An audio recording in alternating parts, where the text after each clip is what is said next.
Bueno, mis amadas hermanas, qué bendición es tenerlas otra vez, otro miércoles. Gloria a Dios porque estamos viendo su misericordia en nuestra vida. Increíble. Gracias damos al Señor por eso, ¿verdad? Porque en medio de las dificultades, Dios se manifiesta en nuestra vida. Qué bendición. Y bueno, hoy vamos a continuar, mejor dicho. Vamos a continuar. Permítanme un segundo. Tengo problemas técnicos. Ok. Ahí está. Ahí estamos. Bueno. Ahí estamos, ok. Bueno, bendecimos el nombre del Señor, ¿verdad? Por esta mañana, por todo lo que Él nos da. Y bueno, entendiendo que cada día el Señor nos permite estar conectados con su presencia, que es lo que nosotros anhelamos. Y seguimos estudiando el libro de Nehemías. Ya nos falta poco para terminarlo. Esperemos en el Señor que... Bueno, no, la verdad es que por mí yo no tengo prisa. Yo le digo al Señor, pues cada miércoles el Señor nos va enseñando. Desde Nehemías nos manda toda su palabra. Y vamos viendo cómo la misericordia de Dios se va haciendo vida en este grupo de exiliados, de grupos que habían regresado del exilio, mejor dicho, habían regresado a Jerusalén.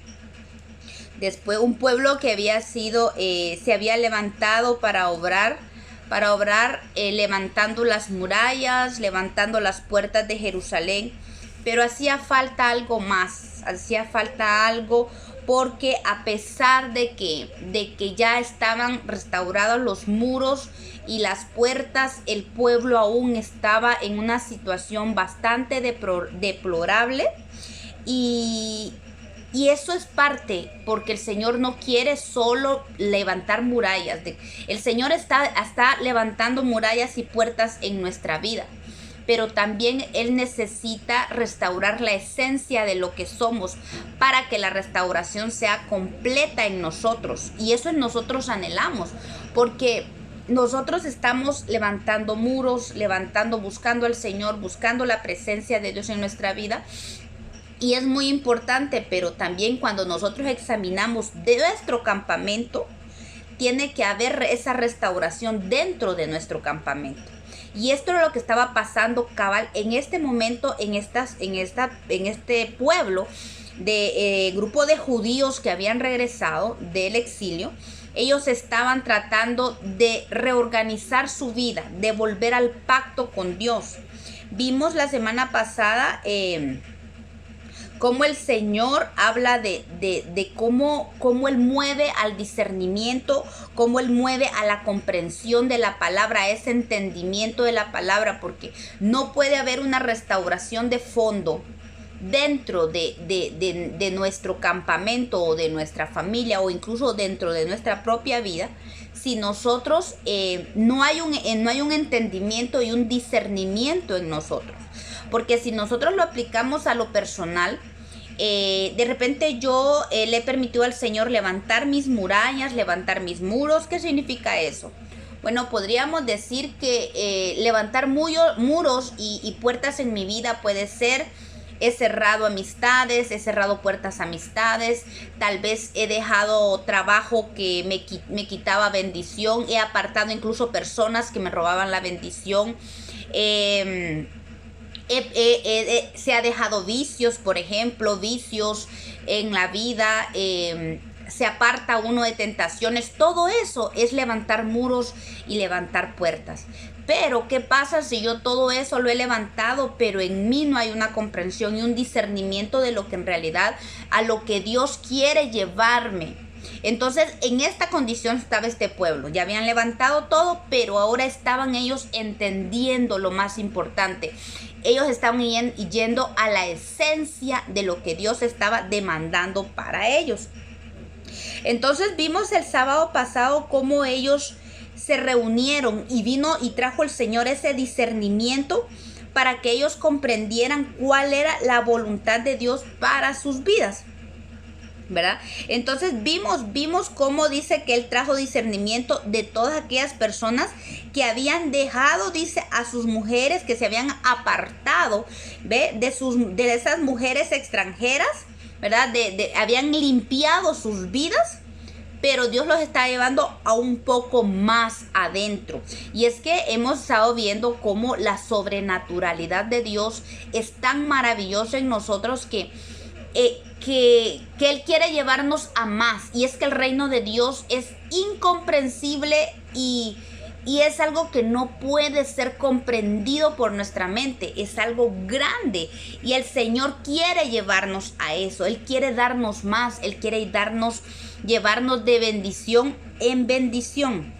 Y por eso, cuando nosotros nos damos al Señor y a su Espíritu y a su palabra, Él nos va llevando más, un poquito más, un escalón más, y Él va abriendo nuestra mente, nuestro entendimiento para conocer cuál es su propósito y su voluntad para nuestra vida. Pues dice, vamos a empezar hoy con Nehemías capítulo 10, verso 29. Y dice, se reunieron, dice, con sus hermanos y sus principales para protestar y jurar que andarían en la ley de Dios que fue dada a Moisés, siervo de Dios, y que guardarían y cumplirían todos los mandamientos, decretos y estatutos de Jehová nuestro Señor. Entonces, vamos viendo que ellos hicieron un resumen del pacto de lo que iban a firmar. Ellos se reunieron, dice, con sus hermanos y sus principales para protestar y jurar que andarían en la ley de Dios. Este protestar y jurar involucra un juramento bajo maldición. O sea, ¿qué significa eso? Que si ellos estaban jurando y si los que estaban jurando en ese momento infringían ese juramento, iba a acarrear maldición para ellos. A partir de este momento vemos en la historia del pueblo de Israel hombres que se volvieron completamente cuadrados, podría decirse. Nosotros, después de este pacto, de este firmar, de este juramento del pacto, los encontramos otra vez en el tiempo de Jesucristo y se fueron a extremo. Encontramos a gente que, como dijo el Señor Jesús, ni entraban en el reino ni dejaban entrar a otros. Se volvieron legalistas. ¿Por qué? Porque ellos, empezaron bien porque la intención de ellos era cumplir. Entonces ellos se hicieron jurar bajo protesta, o significa bajo maldición, si alguno de ellos infringía esto, porque ellos sentían la necesidad de una responsabilidad. ¿Por qué? Porque había sido para ellos tan liviano aún los mandamientos de Dios, aunque eran muy serios, pero ellos sintieron una necesidad de establecer este juramento con maldición porque era como crear una responsabilidad en ellos. Entonces vemos que dice que ellos juraron bajo protesta, o sea, juraron que se vendría maldición sobre sus vidas si ellos no cumplían con este pacto, ¿verdad? El pueblo de Dios estableció un pacto con él, con Dios. Fueron abordados aquellos aspectos de la vida que necesitaban ser transformados. Ellos entendieron que tenían que reexaminar su vida y en qué partes de los mandamientos de Dios estaban infringiendo, y ahorita ellos vienen y hacen un resumen de todos esos aspectos que ellos creyeron necesarios en nuestra vida. Y eso, al igual que ellos, yo creo que nosotros tenemos que hacer ese examen siempre en nosotros. ¿En qué áreas estoy fallándole al Señor? Y estar con la comunión del Espíritu para que nos lleve a esa transformación que nosotros necesitamos. Hoy pues no tenemos necesidad de hacer un juramento bajo maldición, pero porque tenemos al Espíritu Santo que nos ayuda en nuestras debilidades, dice la palabra. Entonces lo tenemos a Él que nos ayuda a ser transformados en nuestra vida.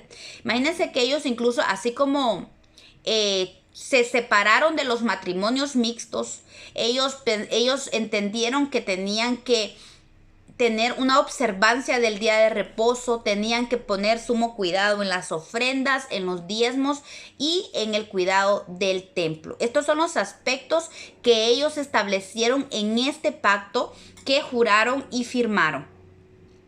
Recordemos también, hacíamos mención ayer o antier, que el rey Josías hizo algo similar.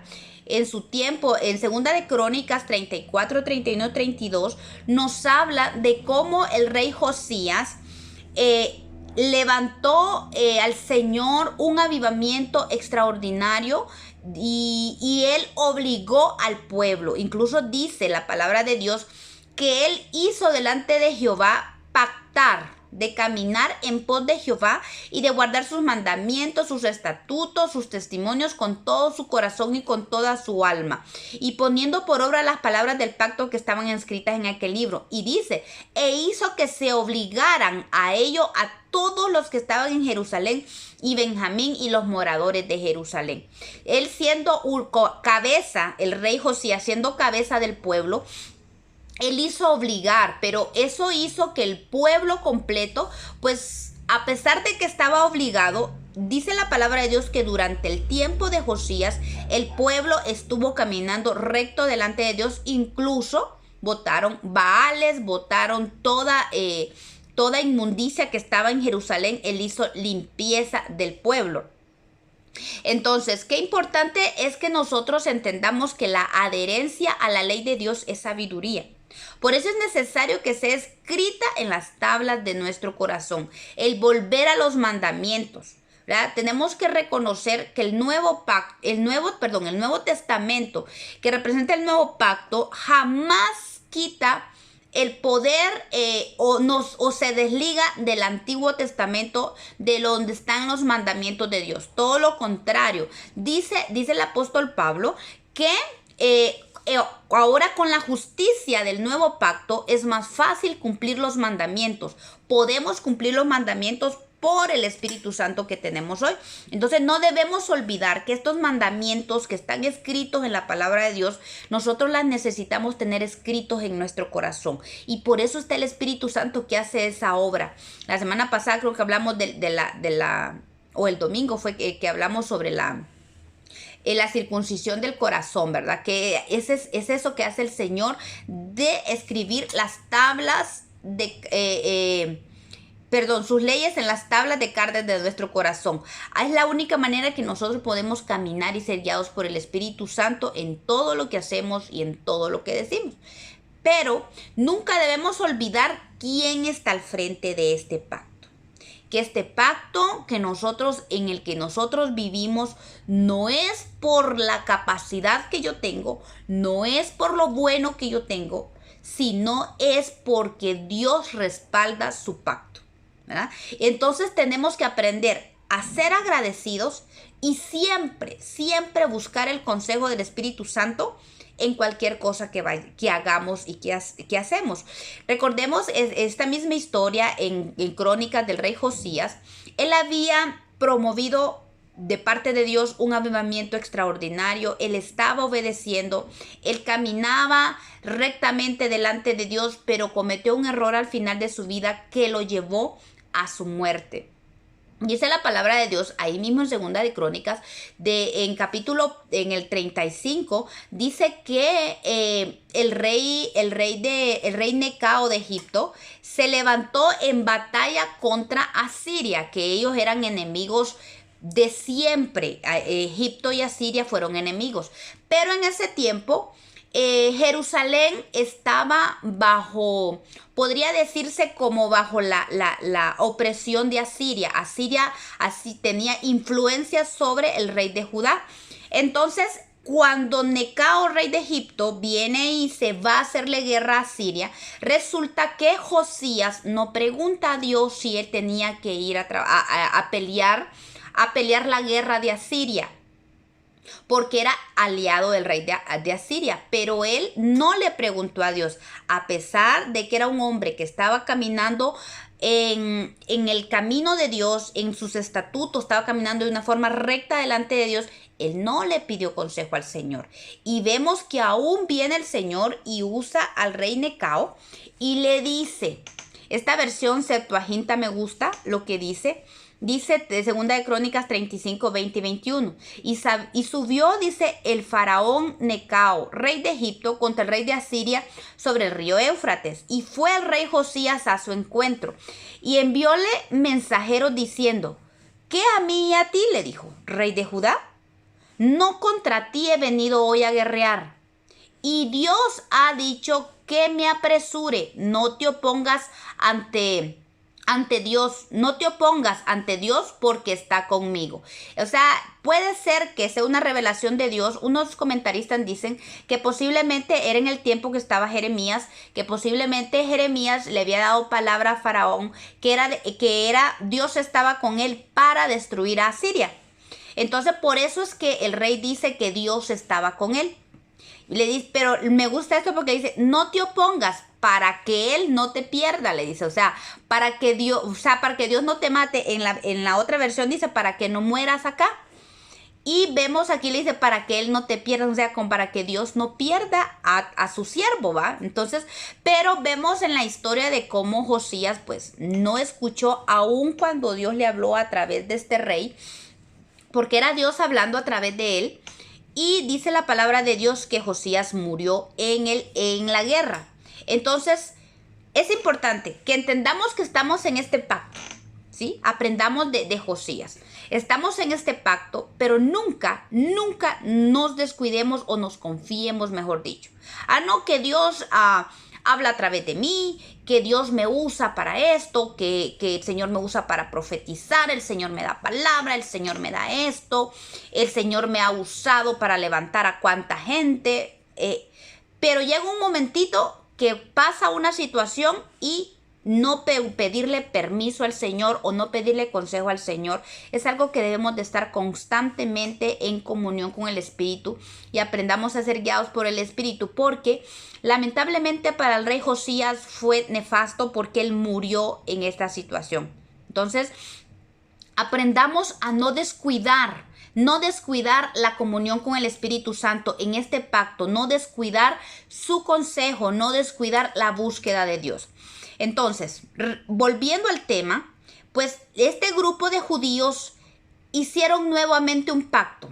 ¿Y qué fue lo que ellos establecieron en este pacto? Primero, que tendrían cuidado de hacer alianzas con otros pueblos. Nehemías 10:30 dice, y que no daríamos a nuestras hijas a los pueblos de la tierra, ni tomaríamos sus hijas para nuestros hijos.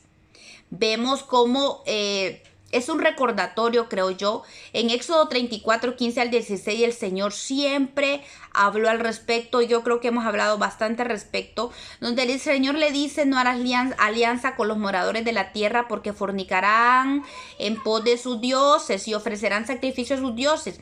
Y te invitarán y comerás de sus sacrificios, o tomando de sus hijas para tus hijos y fornicando sus hijas en pos de sus dioses, harán fornicar también a tus hijos en pos de los dioses de ellas. La verdad es que qué importante es que nosotros hiciéramos caso de esto y recalcáramos siempre en nuestra vida el hacer las alianzas, esas alianzas que Dios no quiere, ¿verdad? Y en Deuteronomio también hace otra remembranza y en la última parte dice, porque desviará a tu hijo de en pos de mí y servirán a sus dioses y el furor de Jehová se encenderá sobre vosotros y te destruirá pronto. El reconocer y el entender, yo creo que es importante que nosotros enseñemos en nuestra casa a nuestros hijos este principio que las alianzas, las amistades y peor los matrimonios son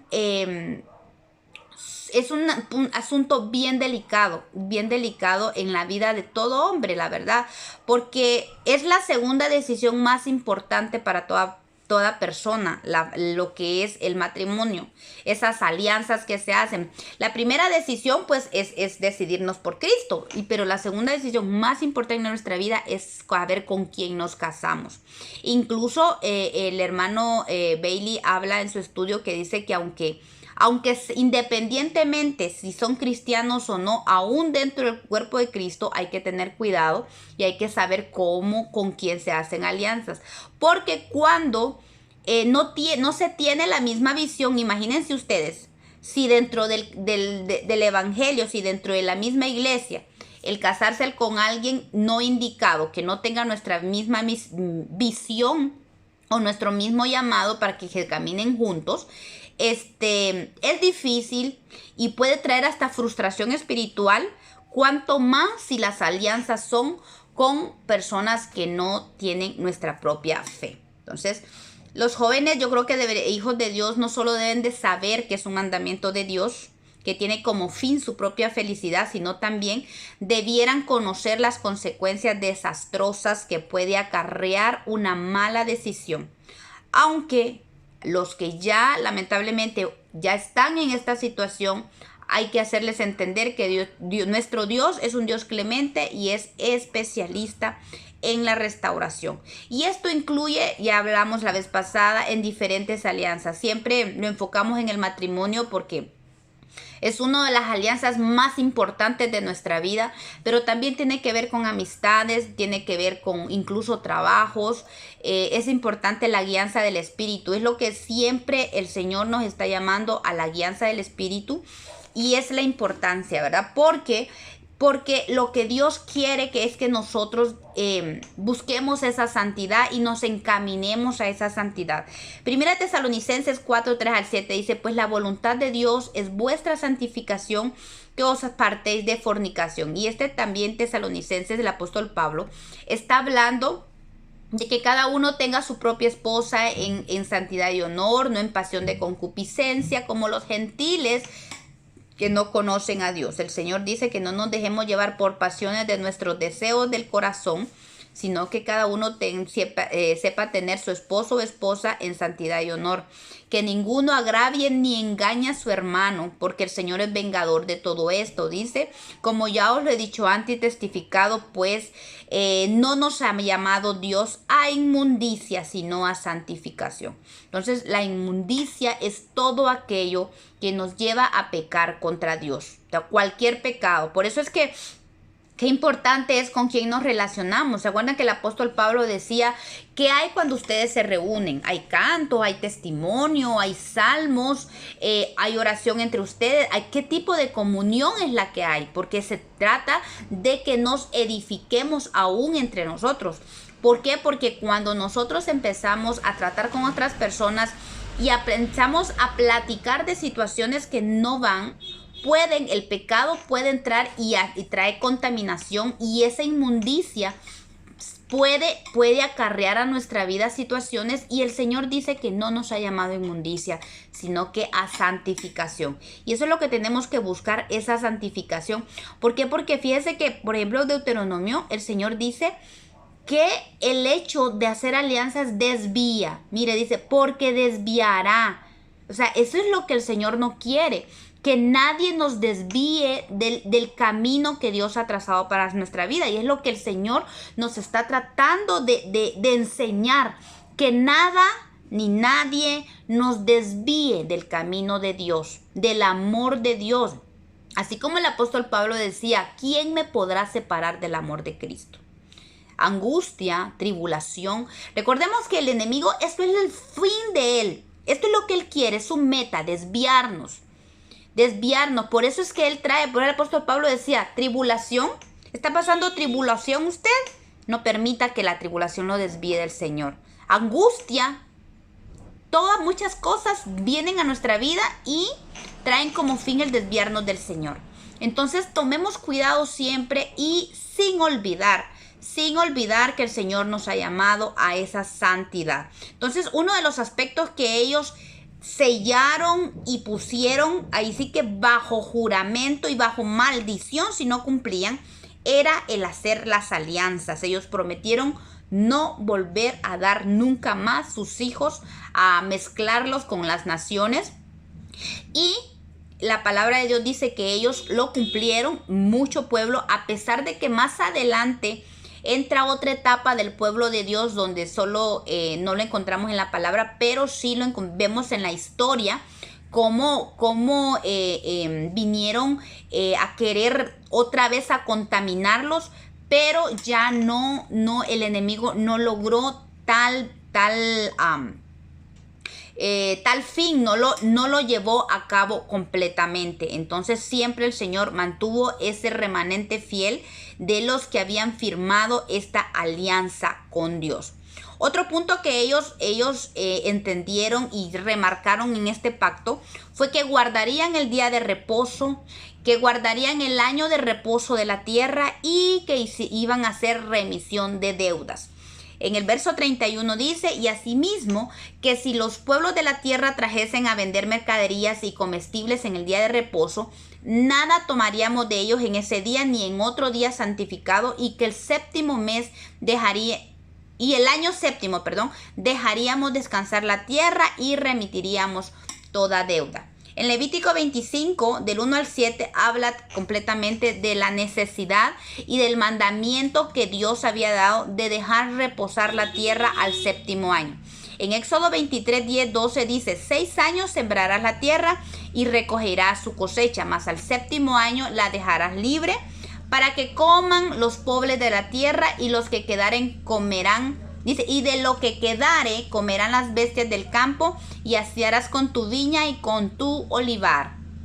6 días trabajarás y al séptimo día también reposarás para que descanse el buey y tu asno, y tome refrigerio el hijo de tu sierva y el extranjero. Entonces, reposar la tierra. Una de las cosas que habían dicho es que iban a dejar reposar la tierra. Esta ley tenía 2 propósitos. Primero, que comieran los pobres de la tierra y los animales del campo después de ellos. El Señor siempre en toda la ley vemos cómo el Padre ha tenido sumo cuidado del pobre, de los pobres. Siempre Dios tenía ese cuidado. Dice la palabra de Dios en Salmos 132, 14, 15. Este es para siempre el lugar de mi reposo, dice el Señor hablando de Sión. Aquí habitaré porque la he querido. Bendeciré abundantemente su provisión y a sus pobres saciaré de pan. El Señor siempre anduvo viendo que él tenía cuidado del pobre y lo iba a saciar de pan. Incluso Proverbio dice que en el barbecho de los pobres hay mucho pan. Barbecho se le llamaba a este tiempo que se dejaba reposar la tierra, o sea, ese tiempo donde el dueño de la tierra no la tocaba, pero aún quedaba mucho allí. Y dice que en el barbecho, a eso se le llamaba barbecho, y era para los pobres, pero aún el Señor hacía que ese barbecho hubiera mucho pan para ellos, para que los pobres no pasaran hambre. Y aquí vemos varios versos de cómo Dios dice que va a tener misericordia de los pobres. Y en el Salmo dice que Él librará al menesteroso que clamare, al afligido que no tuviere quien le socorra. Tendrá misericordia del pobre y del menesteroso. Vuelve a decir, salvará la vida de los pobres. Vuelve a hablar de los pobres. Dice que de engaño y de violencia redimirá sus almas, y la sangre de ellos será preciosa ante sus ojos. En Zacarías dice, apacenté pues las ovejas de la matanza, esto es, a los pobres del rebaño. Cuando el exilio se produjo en Judá, Dios no juzgó a los pobres de la tierra. Si ustedes se dan cuenta, fueron llevados los príncipes, fueron llevados toda la gente de renombre a Babilonia, pero los pobres de la tierra no fueron llevados cautivos. Aún allí vemos la misericordia de Dios con los pobres. En Jeremías 52, 16 dice que a los pobres del país dejó Nabuzaradán, que era el capitán de la guardia, para viñadores y para labradores. Entonces vemos cómo el Señor como que les dijo a los pobres todos los terratenientes, todos los dueños, todos los líderes de Israel fueron llevados a Babilonia cautivos, pero Dios les dejó la tierra a ellos, se los dejó completamente para su beneficio, para que ellos disfrutaran. Muy posiblemente pasaba de que, y ahorita vamos a ver, hubo una situación. ¿Saben por qué el Señor dejó a los pobres? Porque recuerden que había dicho el Señor que este barbecho, este año de reposo para la tierra era para los pobres. Pero si no, ahorita vamos a ver cómo durante todo el tiempo de los reyes jamás dejaron reposar la tierra. Entonces ellos no tuvieron cuidado del pobre. Entonces el Señor por eso dejó a los pobres a sus anchas en su barbecho que les duró 70 años para que disfrutaran. ¿Cuánto es el cuidado del Señor aún para los pobres? Pero nosotros decimos, bueno, que los pobres, y en este tiempo también hay pobres, pero entendemos nosotros quiénes son los pobres. El ministerio de nuestro Señor Jesucristo traía como propósito salvar al pobre. Isaías 35:4 dice: decid a los de corazón opacado, o a los pobres, otra versión dice a los pobres, esforzaos y no temáis. He aquí que vuestro Dios viene con retribución, con pago. Dios mismo vendrá y os salvará. Entonces, este era el ministerio de nuestro Señor Jesucristo y estaba dirigido a los pobres. Isaías 61:1 dice: el Espíritu de Jehová, el Señor, está sobre mí, porque me ungió Jehová. Me ha enviado a predicar buenas nuevas a los abatidos y a vendar a los quebrantados de corazón, a publicar, dice, libertad a los cautivos y a los presos, apertura de cárcel. Y aquí cuando dice buenas nuevas a los abatidos, está hablando a los pobres. Por eso el Señor dijo en Mateo 5:3, bienaventurados los pobres en espíritu, porque de ellos es el reino de los cielos. Entonces estamos hablando y viendo entonces que el reino de los cielos, el misterio de nuestro Señor Jesucristo, iba dirigido a los pobres. Miren lo que dice Mateo 11:5. Los ciegos ven, los cojos andan, los leprosos son limpiados, los sordos oyen, los muertos son resucitados y a los pobres es anunciado el evangelio. Entonces vemos cómo el Señor trae tal cuidado, tal cuidado para los pobres de la tierra. Y aquí vamos viendo que los pobres de la tierra son esos pobres de espíritu. No son los pobres, no son necesariamente los que no tienen que comer, sino los pobres de espíritu. ¿Por qué? Porque para los pobres de espíritu es el reino de los cielos. Y a eso vino el Señor específicamente, a los pobres. Y vemos todo ese cuidado durante todo el Antiguo Testamento y en los mandamientos del Señor de la ley. Entonces, ¿para qué también era la ley de dejar reposar la tierra? También era para que la tierra descansara. Como les dije, una de las razones del exilio de los judíos fue que ellos no dejaron reposar la tierra.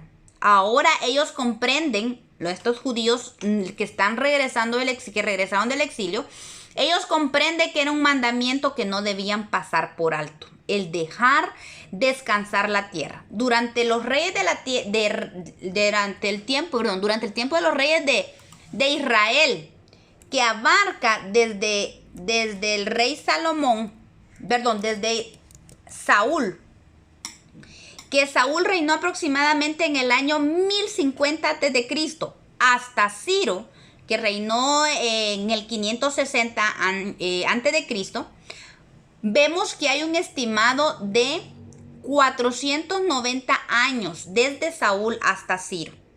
¿Verdad? Años que la tierra descansó, 490 años. Y si nosotros sacamos cuenta, la tierra no descansó, la tierra no descansó desde el tiempo de Saúl, ¿verdad?, hasta el exilio, 490 años. Eso representa un año Si nosotros sacamos un año de cada 7 años, que era el séptimo año que tenía que descansar la tierra, si nosotros sacamos cuenta son 70 años. Un año por cada 7, si nosotros hacemos la cuenta, son los 70 años que el pueblo le debía a la tierra. Esos 70 años ahí están. Nunca ellos le dieron reposo a la tierra. Por eso es que dice la palabra de Dios, y siempre el Señor les recalcaba de que ellos no habían tomado cuidado del pobre, porque ellos nunca habían dejado reposar la tierra. 490 años que la tierra no había reposado. Entonces viene el Señor y dice, ok, no cumplieron ustedes, yo voy a hacer que la tierra repose. Y los mandó 70 años al exilio. Cada séptimo año se los cobró, 70 años. De 490 años fueron 70 años que la tierra no había, que le correspondía a la tierra reposar, reposó. Y vemos como dice en 2 de Crónicas 36:21, para que se cumpliese la palabra de Jehová por boca de Jeremías, hasta que la tierra hubo gozado de reposo, porque todo el tiempo de su asolamiento reposó, hasta que los 70 años fueran cumplidos. Entonces vemos cómo se cumple la palabra de Dios en este exilio, y ahora ellos reconocen que una de las razones por las que también fueron al exilio fue por esto. Entonces ellos toman nota y dice, ok, es uno de los aspectos que vamos a tomar en este pacto, y vamos a tomar cuidado del reposo de la tierra. De hoy en más, nosotros cada séptimo año vamos a dejar reposar la tierra. Entonces, si nosotros nos ponemos a pensar, si Dios tiene cuidado de la tierra, que es suyo, porque dice que la tierra es el estrado de sus pies, ¿cuántos de nosotros tenemos que entender también que debemos tener cuidado de lo que Dios nos da? De todo lo que Dios nos da, hermanos, tenemos que ser buenos administradores de lo que Dios nos da. Aprender a ser buenos mayordomos, ¿verdad? Porque a este pueblo le cobró el Señor. A ellos les pareció poco. Les pareció un mandamiento, pues no tan importante como llevar un sacrificio por mis pecados. Les pareció poco. Aún esos pequeños, siempre hemos dicho, esas cosas que parecen muy pequeñas que nosotros decimos, ay, no importa, esto no es para tanto, ¿verdad? Ahí es donde la palabra de Dios dice, las pequeñas zorras echan a perder los viñedos. Esas pequeñas cositas, esos mandamientos que uno dice, ay Dios, si fue una mentirita blanca, si solo fue para que no diga nada, o sea, solo es para, ¿verdad? Aún esas cositas pequeñas, ellos tuvieron por menos este mandamiento de dejar reposar, que tenían que reposar la tierra al séptimo año. Ellos lo tomaron en balde, y por esto fue uno de los motivos que fueron al exilio, aparte de los otros pecados de idolatría. Pero aquí el Señor les dice que por eso el Señor quería que la tierra reposara esos 70 años, y esos 70 años de reposo de la tierra fue para los pobres, ¿verdad? Por eso es que nosotros entendemos que nuestro Jesús es nuestro reposo, porque Él vino a dar reposo, un reposo duradero, así como estos pobres de Jerusalén gozaron del barbecho de la tierra. Ellos se dedicaron a plantar viñas. Dice la palabra que los dejó ¿para qué? Los dejó como viñadores y como labradores de la tierra. Ellos estuvieron gozando de la tierra mientras los dueños de la tierra estaban exiliados. Los pobres de la tierra se quedaron con esa tierra, ¿verdad? Entonces, por eso nosotros tenemos que aprender a tomar cuidado de lo que Dios nos da. Otra cosa que ellos dijeron que era el día de reposo, ellos entendieron que el día de reposo era para descansar y hallar refrigerio. Mateo 11:28, la palabra del Señor nos dice, Jesús dijo, venid a mí todos los que estáis trabajados y cargados, que yo os haré descansar. Ahí entendemos que Él es nuestro reposo, porque Él viene y nos hace descansar, y en Él tenemos refrigerio. Dice el Salmo 94:12-13, bienaventurado el hombre a quien tú, Jehová, corriges, y en tu ley lo instruyes para hacerle descansar en los días de aflicción. Vean qué hermoso es parte del reposo de Dios, aun cuando nos corrige, porque la palabra de Dios dice que cuando el Señor corrige, ¿verdad? Y lo instruye y nos instruye, eso nos hace que nosotros tengamos reposo y descanso. Y así produce el Señor el descanso en nuestra vida, guiándonos, corrigiéndonos e instruyéndonos. Entonces aquí reconocemos que el Señor trajo ese reposo al hombre que necesitaba, ¿verdad? Entonces Él es nuestro reposo ahora, pero ellos también comprendieron que tenían que cumplir con este día de reposo. Amén. El Señor Jesús dijo en Mateo 11:29, llevad mi yugo sobre vosotros y aprended de mí, que soy manso y humilde de corazón, y hallaréis descanso para vuestras almas. ¿Ve? Otra vez el Señor nos está dando reposo, pero ¿qué tenemos que hacer? Aprender de Él. Lo mismo que dice Salmos, que dejar que Él nos instruya, aprender de Él y que llevemos el yugo con Él. ¿Por qué? Porque su yugo es refrigerio. Imagínense que hay descanso y refrigerio. Porque llevamos la carga del Señor, es ligera para nosotros. Porque ¿sabe qué? Porque es ligera. Porque Él llevó la carga. Todo el peso lo llevó en la cruz del Calvario. Por eso es que su carga es ligera, por eso es que Él vino a darnos reposo, para que nosotros ya no estemos enyugados al pecado, sino para darnos reposo y esa libertad, para que hallemos descanso y hallemos refrigerio. Y ellos, este grupo de judíos, entendieron la importancia de guardar el reposo y lo estipularon en este pacto que estaban firmando. Otro punto importante que ellos firmaron fue que tenían que remitir o perdonar toda deuda. La palabra de Dios dice en Deuteronomio 15:1, decía el mandamiento que cada 7 años harás remisión, dice. Y esta es la manera de la remisión. Perdonará a su deudor todo aquel que hizo empréstito, o sea, quitó prestado de su mano, con el cual obligó a su prójimo. No le demandará más a su prójimo o a su hermano, porque es pregona, o sea, es anunciada la remisión o el perdón de Jehová. Dice, le dijo que del extranjero podría demandar reintegro, mas de tu hermano no. Lo perdonará tu mano, dice. Porque para que así no haya en medio de ti mendigo, porque Jehová te bendecirá con abundancia en la tierra que Jehová tu Dios te da por heredad, para que la tomes en posesión. Y dice, si escuchares fielmente la voz de Dios para guardar y cumplir todos estos mandamientos que yo te ordeno hoy, ya que Jehová tu Dios te habrá bendecido como te ha dicho, prestarás entonces a muchas naciones, mas tú no tomarás prestado. Tendrás dominio sobre muchas naciones, pero sobre ti no tendrán dominio. Y yo me estaba poniendo a pensar que qué importante es esto de la remisión de pecados, el perdonar, mejor dicho. Ya poniéndolo en contexto en nuestra vida, en la actualidad, qué importante es que nosotros tomemos cuidado del perdón. Fíjense que tenemos que examinar nuestra vida, porque la palabra de Dios dice que la bendición de Jehová viene cuando nosotros cumplimos sus mandamientos. Y uno de sus mandamientos es perdonar. Muchas personas, yo creo que deberíamos de examinarnos, porque cuando nosotros vemos la condición que tenemos, la falta de perdón puede llamar al devorador. La palabra de Dios dice, para que no haya en medio de ti mendigo. Y mucho pueblo de Dios ahorita puede ser que esté pasando situaciones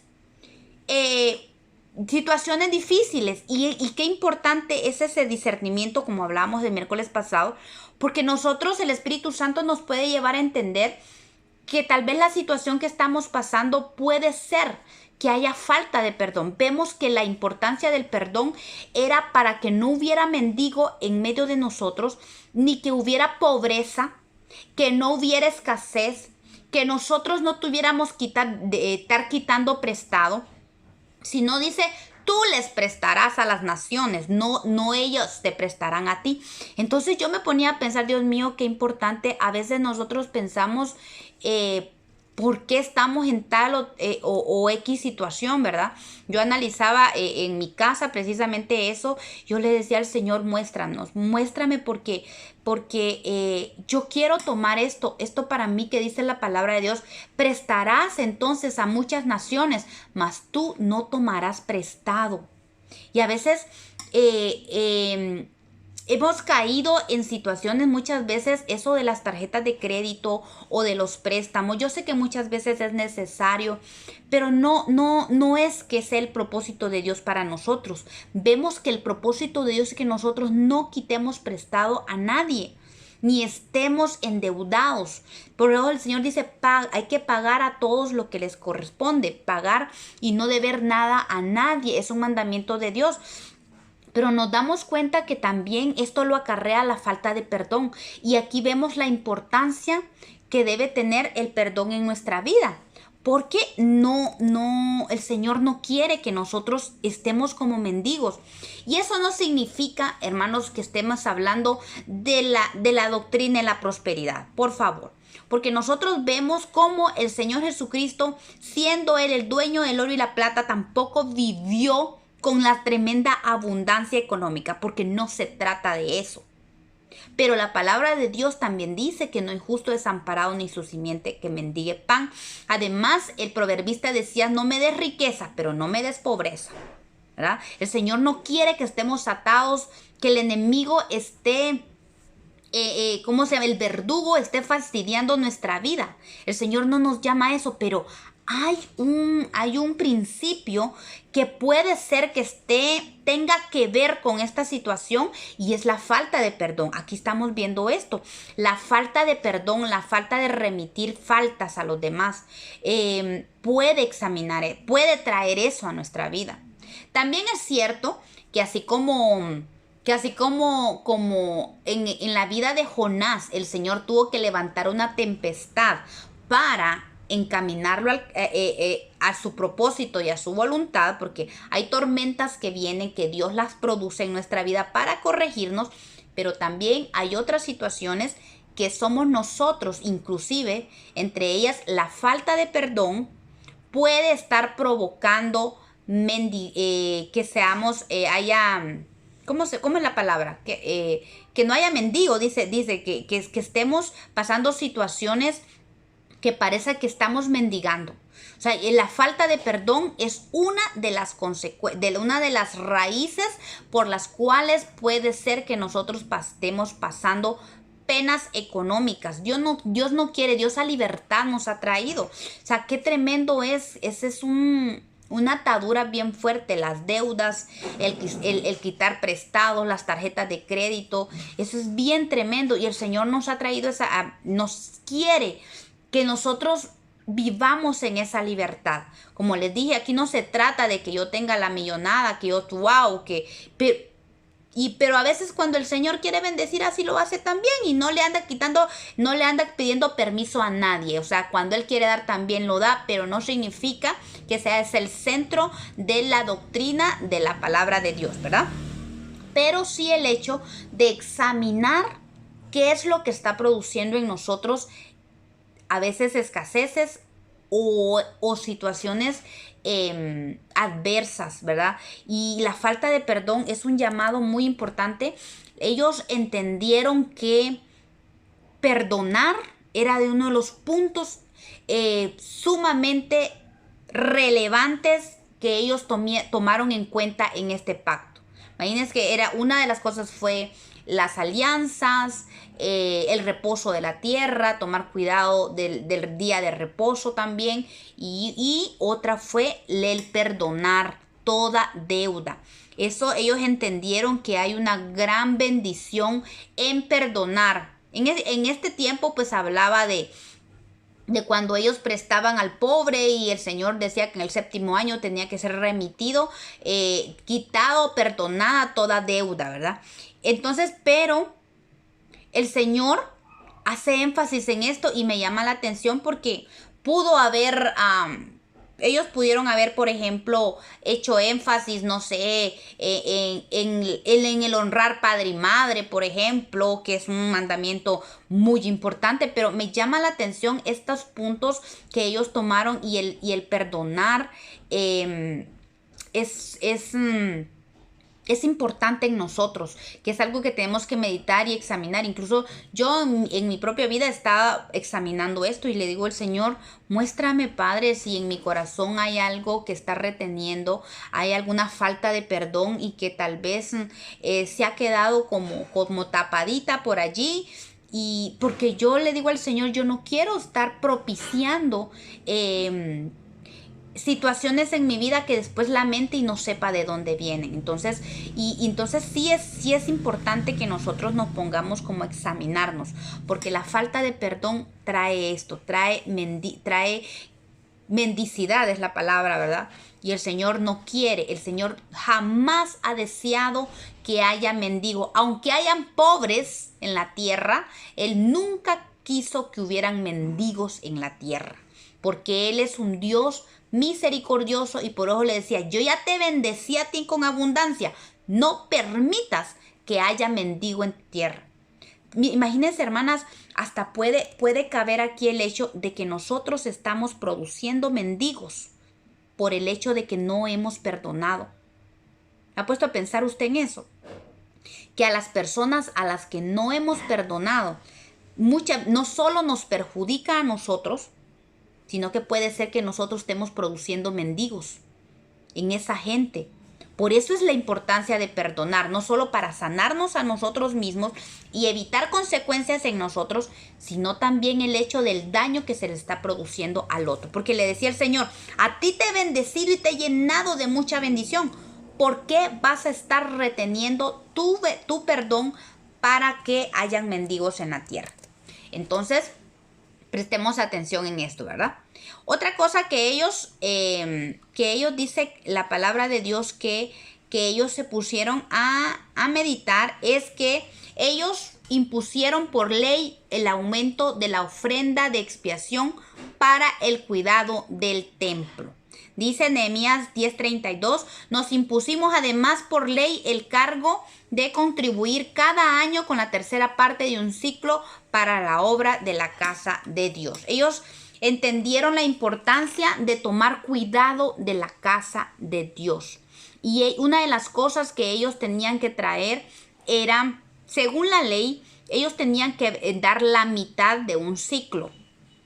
Pero ellos en este punto lo dejaron en la tercera parte. Muchos dicen que puede ser que fue a consecuencia de la pobreza general que estaba sufriendo el pueblo, ocasionada por la guerra y por el cautiverio. Este tributo fue reducido a la tercera parte de un ciclo. Ellos establecieron tercera parte cuando que la ley decía que tenía que ser la mitad de un ciclo, sería la ofrenda de Dios por cada persona. Eso era ley en Israel, pero ellos lo dejaron para la tercera parte. Ellos firmaron, juraron que iban a tomar cuidado de la casa de Dios. Y eso es importante, hermanas, que tomemos el cuidado. ¿Quién es la casa de Dios ahora? Es nuestra propia vida.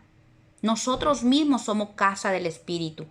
Y ellos prometieron, juraron tomar cuidado. Entonces nosotros también tenemos que tomar cuidado de eso. Ellos hablaban de tener cuidado de la casa que ellos iban a proveer para el pan de la proposición, para la ofrenda continua, para el holocausto continuo, para los días de reposo, para las nuevas lunas, las festividades y para todas las cosas santísimas y los sacrificios de expiación por el pecado de Israel y para todo lo del servicio de la casa de nuestro Dios. Y entonces aquí vemos la importancia del cuidado de nuestra relación con Dios, del cuidado de nuestra vida, del tener esa comunión. Dice la palabra que ellos necesitaban que hubiera pan de la proposición continuamente. Ese pan de la presencia de Dios debía ser continuo en el templo de Dios. Nosotros también tenemos que procurar siempre que haya presencia de Dios en nuestra vida. Ese pan de la presencia de Dios, esa revelación de la palabra de Dios debe ser constante en nuestra vida. Nunca debía faltar en la mesa de la proposición ese pan de la presencia de Dios.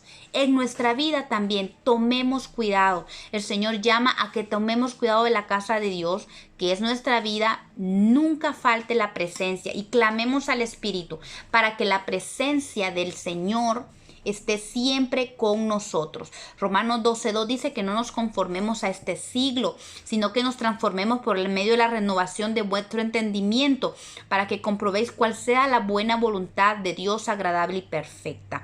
La presencia de Dios hace eso, trae esa transformación a nuestra vida y nos hace que no nos agarremos la forma del mundo, sino que comprobemos la voluntad de Dios, y eso solo es por medio de la presencia continua del Espíritu en nuestra vida. Otra cosa que era continua en la casa de Dios era la ofrenda. Se le llama ofrenda continua, pero una ofrenda de cereales. Y esta constaba de flor de harina, de aceite, y cuando se ofrecía al Señor iba unida con incienso. Esto nos habla, la flor de harina es esa harina molida, fina, es la harina fina. ¿Verdad? Ese polvo fino, eso es la flor de harina, y esto nos habla de la entrega del Señor, de la humillación, que seamos molidos por el Señor. Eso provoca la humillación, ¿verdad? Y eso unido a la unción del Espíritu Santo y con el incienso, que es la oración, es una ofrenda continua al Señor que debe permanecer en nuestra vida. Esa entrega, esa humillación con el aceite de la unción y la oración, que es el incienso. Y qué lindo es cultivar tiempo de oración. Por eso hablábamos con las hermanas que este tiempo de la pandemia ha sido un tiempo especial. Yo digo que ha sido un tiempo maravilloso, a pesar de todas las situaciones que han pasado en el mundo. Este tiempo, para mí en lo personal, y hablamos con otras hermanas también, que ha sido un tiempo hermoso porque hemos aprendido a estar en esto. La ofrenda continua. Hemos estado ofreciendo ofrenda continua al Señor, esa ofrenda de cereales, esa humillación. Qué hermoso es eso con la unción del Espíritu Santo por medio de la oración. Y aquí vemos pues en Números, aquí está la cita, números 28, 5 y 6, cómo era lo de la ofrenda continua.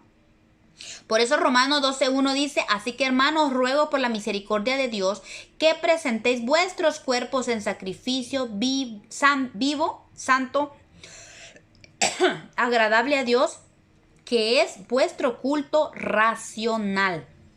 ¿Ve? La ofrenda tiene que ser continua, la humillación delante del Señor continuamente en la oración es lo que Dios anhela. Otra cosa de los que ellos dijeron que iban a proveer para que no faltara el holocausto diario. Es otra cosa que era constante, mañana y tarde. El holocausto diario eran ofrendas por la mañana, ofrendas por la tarde. Dice la ofrenda encendida que ofreceréis a Jehová. Dice 2 corderos sin tacha cada día será el holocausto continuo.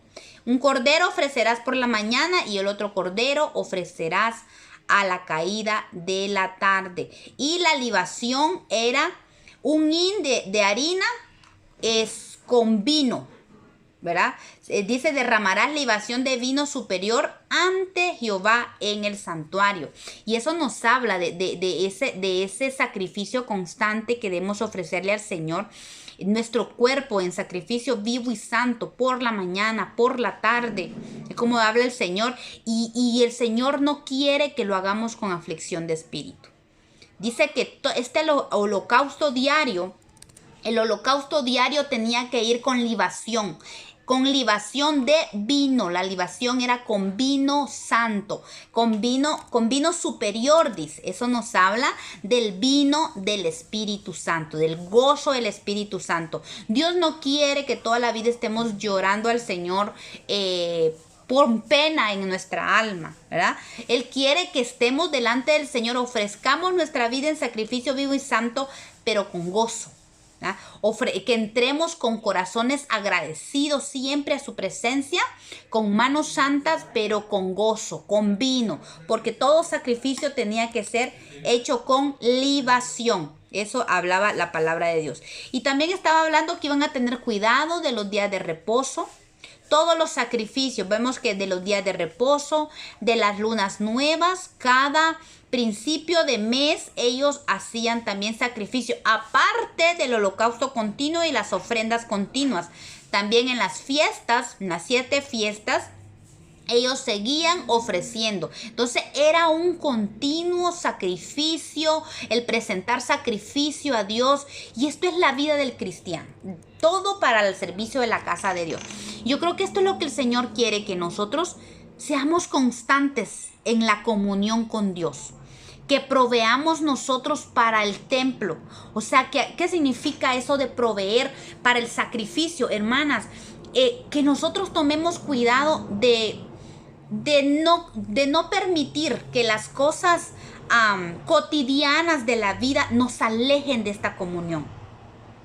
Que haya un sacrificio. Imagínense que ellos firmaron con juramento por incluso contra maldición, de que ellos iban a proveer todo esto para la casa de Dios. O sea, iban a tener este cuidado. ¿Qué pasaría si a usted le dicen, mire hermana, si usted o hermano, mire, si usted no ora, no busca a Dios y no toma el tiempo, yo voy a venir cada día que usted no ore a Dios, yo le voy a robar un día de vida. Se le va a quitar un día de vida. Estoy especulando. Mire, si usted el día que no busque al Señor, ese día se le va a restar a su vida. El día que usted no ore, no busque en la palabra de Dios, usted va a perder su trabajo. ¿Usted cree que como que no tuviéramos nosotros como, no, yo no quiero que me roben un día de mi vida, que se me quite un día de mi vida? Yo no quiero que perder mi trabajo por eso, no, yo voy a buscar la manera. Y le aseguro que buscaríamos como sea, buscaríamos la oportunidad para no dejar de buscar del Señor, para no dejar de proveer para la casa de Dios, proveer ese tiempo, hacer el espacio de una u otra manera, sin descuidar lo que debemos de cuidar, que es nuestra casa. Pero imagínense si nos dijeran esto, yo creo que pusiéramos un poquito más de cuidado, y ellos por eso lo hicieron, de jurar contra maldición, porque ellos dijeron, esto nos va a obligar a no dejar de hacerlo. Y gloria a Dios por eso. Y yo creo que el Señor, bueno, el Señor no quiere que algo que sea cargoso. La verdad es que el Señor quiere que nosotros vengamos a Él con corazón agradecido, porque le amamos, no porque Él nos esclaviza, porque Él no nos esclaviza. Él siempre nos dice, hijo mío, dame tu corazón. Él lo pide, Él no pone nada a fuerza. Pero sí Él quiere y Él anhela que nosotros voluntariamente proveamos para su casa, para este buscar del Señor constante. Estamos como hablábamos, son tiempos peligrosos que no podemos tomar el tiempo a la ligera. Perder el tiempo ya no es algo que podamos darnos ese lujo. Así es que, hermanas, de verdad, esto es el estudio de hoy, y la verdad es que es para meditar, que tomemos cuidado de la casa de Dios, que es nuestra vida. Tomemos cuidado de la falta de perdón. Tomemos cuidado de las cosas que Dios nos da y cuidemos. Y que entendamos que para nosotros es todo lo que Dios creó es para todo aquel que se considera pobre de espíritu, que sabe que necesita de Dios. Todo está disponible. Pero porque dice que para todo el que dice, los que buscan al Señor no tendrán falta de ningún bien. O sea, la necesidad por Dios, eso nos garantiza que el Señor va a tener cuidado absoluto de nosotros. Amén, porque lo vemos en la palabra, porque el Señor tiene cuidado del pobre de espíritu y le da reposo. Amén.